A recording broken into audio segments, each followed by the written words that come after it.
Для начала я провожу гигиеническую обработку рук и спиртовой салфеткой протираю мембрану стетоскопа. Затем приступаем. Аускультацию сердца я начинаю с определения верхушечного толчка. Это у нас пятое межреберье на 1 см внутри от середины ключичной линии. Я его нахожу и выслушиваю.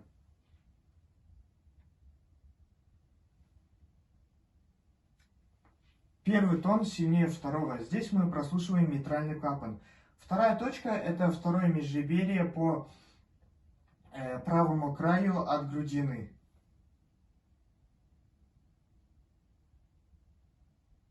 Здесь мы прослушиваем аортальный клапан. Третья точка — это второе межреберье слева от грудины. Здесь мы прослушиваем легочной клапан.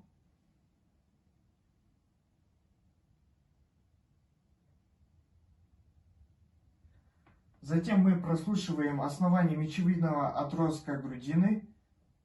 Здесь мы прослушиваем трехсотчатый клапан.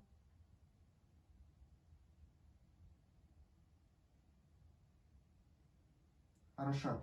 Следующая точка — это у нас точка Боткина-Эрба. Это четвертое межреберье слева от грудины.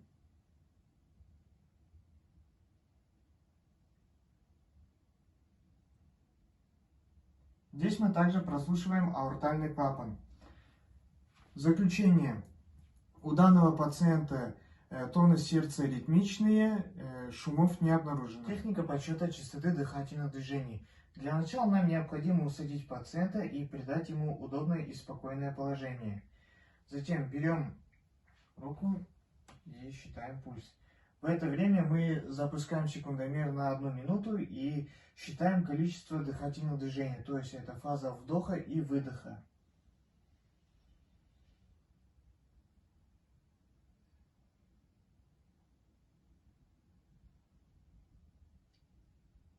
У данного пациента ЧДД 18, это норма.